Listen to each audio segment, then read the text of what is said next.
over here. We're talking about who are the chief rabbis of Jerusalem during around the 16th century era. That's what we're concentrating on. So we're not too sure exactly what date is the Hilula of Rabbi Betzalel Ashkenazi, but he lived between the years 1520 to 1594, approximately, I believe. He was a great rabbi. He was a chief rabbi at one stage, or head rabbi in Jerusalem in its time. It was before the Rishon LeZion title was given. He lived about approximately 74, 75 years of age. He was a shluchei d'Rabbanan, a rabbinic emissary. He was one of the great rabbis of Jerusalem in his time. Also a great rabbi in Egypt. He would spend a period of time. And he's most famous for his Torah colossal work called the Shitta Makubetset, one of the famous books, without doubt, in the last 1,000 years. Let's explore some of the highlights of the great rabbi's life. So, not much is known with regards to the, let's say, the early years of Rabbi Betzalel. It's reported that his father, Abraham Ashkenazi, immigrated to the land of Israel from maybe an Ashkenazic territory in of itself. Probably that would be why he had that family name, and would settle in Sfat. Remember, it was a time period where Kabbalah will begin to thrive and Jewish life will begin to thrive in Sfat, respectively. And he was settled there, and we're not too sure the exact date, exactly when he would come. There's varying opinions what specifically was the date, but he would come in, and very, very much would be a very, very prominent time period in of itself for him. He would also come to Jerusalem at that stage in time, so he'll be both in Sfat and in Jerusalem. They say its face of it was around the time period in of itself. Okay, so Rabbi Betzalel would be born. One of the rabbis at the time was a very famous rabbi, Rabbi Yisrael de Korial, who was a Rosh Hashiva, probably one of the greatest rabbis of Tzfat, especially during the 16th century, respectively. And I think there was connections, especially with also Rabbi Yisrael Najara.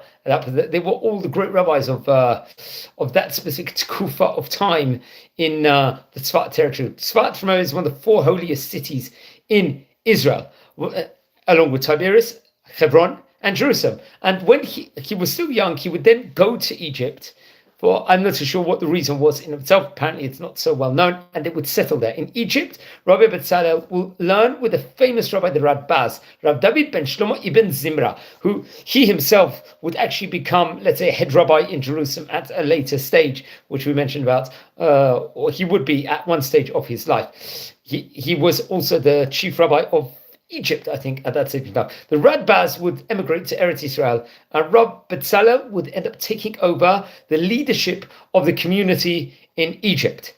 And obviously that brought about various challenges, various responsibilities, but very much it was very important. Now, I think, come with the Hebrew, Hey Shin Mem Sofit, I believe it is. There was, I think there was difficulties in that, the congregation in of itself in Egypt, and he would actually leave and emigrate back to Eretz Israel. Once again, he would first move to Tzfat, and he'd be appointed a Rosh Yeshiva, over the head of a Talmudic academy. And then afterwards, he moved to Jerusalem. In Jerusalem, he was showered with huge respect and was chosen to lead the congregation of both the Sephardic and Ashkenazi community. So in a way, he was like a chief rabbi at that point in time, a head rabbi in Jerusalem, very prominent position. He was well versed with regards to the various different languages over there, and had a connection, I believe, with the government officials. He was able to speak the same language as the Sultan over there, and he was very much able to represent the Jewish community at a high level before the various different ministers over there. It's reported he tried to save the Rambam synagogue from the Arabs, but wasn't so successful. He would send emissaries, and I believe at one stage in time, while he was chief rabbi of Jerusalem, he would visit Egypt again, return to Egypt, and go to Syria also, and Turkey. He would be a shluchei d'Rabbanan, a rabbinic emissary, collecting funds for the needy of the community, respectively. Very important job, because at the same time, it's a dual purpose. He would not just raise money, he would strengthen those communities where he's going, and inject some of the Torah and Jewish wisdom into those communities. I believe in Damascus, he would establish regular annual collections for the benefit of Jerusalem, and would appoint special collectors for this specific purpose in of itself. He would try and promote shalom between the various communities all over different vicinities he would visit. And once again, I think he would make various more trips to Egypt. I think come what the year, if I'm not mistaken, Shin Membet, he would return. I think that was possibly around the year 1581, if I'm not mistaken. He would return to Egypt again, once again, for another trip that would be filled with responsibilities. But it's, he would stay there again for a few years. So I'm not so sure who would still be the chief rabbi at that point in time. Maybe he will be, but will return to Egypt throughout there. And then again, he would go to Egypt and then pass away. So I believe, we're not 100% sure, according to the records that we've got, correct me if I'm wrong, if you've got a source, whether he passed away actually in Egypt or Jerusalem at the end. And it's reported over that the place he's buried is not also known. So that will be interesting to know. If someone has any more information on that or has a source, that would be great to know. There's a bit of differing, let's say, of opinion, whether he actually was of Sephardic origin or Ashkenazic origin. And I think different rabbis, especially Rabbi Meir Gavison, if I'm not mistaken, would write a whole response on that to find out. And I believe he would actually hold that he was of Ashkenazic origin, or because of knowing that from the decree of Rabbeinu Gershom, on one hand. I think Yom Tov Tzachlon, another famous rabbi, Rabbi Tzfat, who was a member of the, let's just say, great Sephardic rabbi over there, I believe he was able to give his own opinion by, let's just say,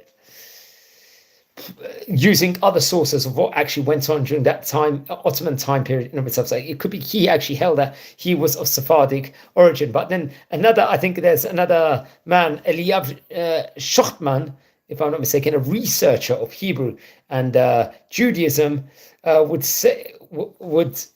actually say,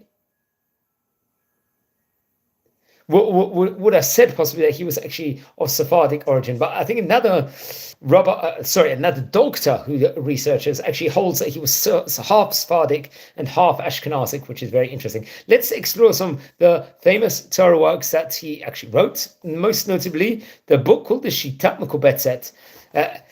Naturally, this work, as the title indicates, is a collection of glosses on the greater part of the Talmud in the style of the Tosafot, including much original, let's say, more foreign material. The great value of the Shita is principally in the fact that it contains numerous excerpts from the Talmud commentaries, which had not at that stage otherwise been preserved at that stage.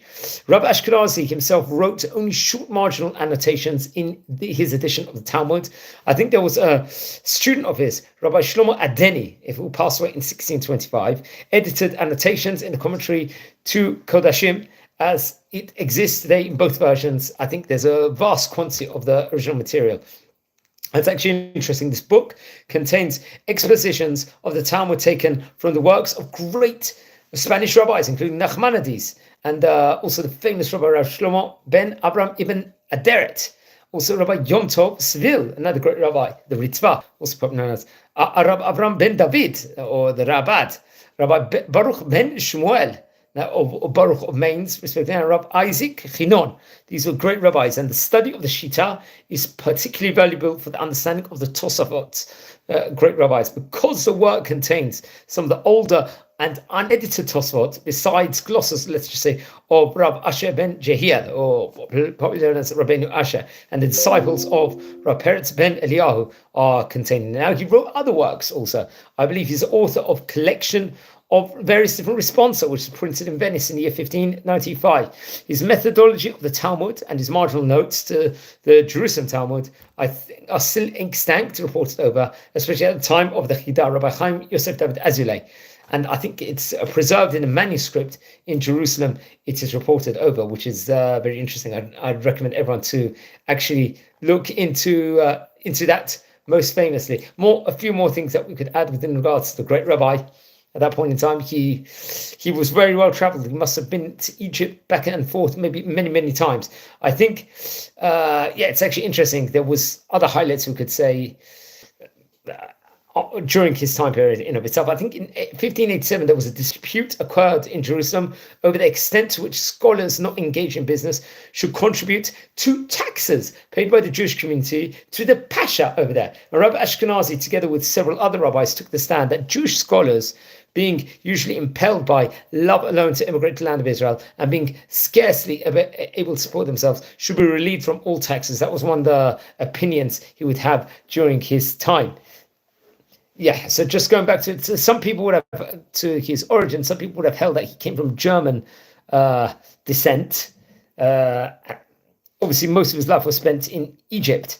So we said before, there was varying different opinions what his actual family background was from, which let's just say was very important. I think when he settled, how did he become so important with regards to Sephardic and Ashkenazi communities? He was a unification of a chief rabbi over there.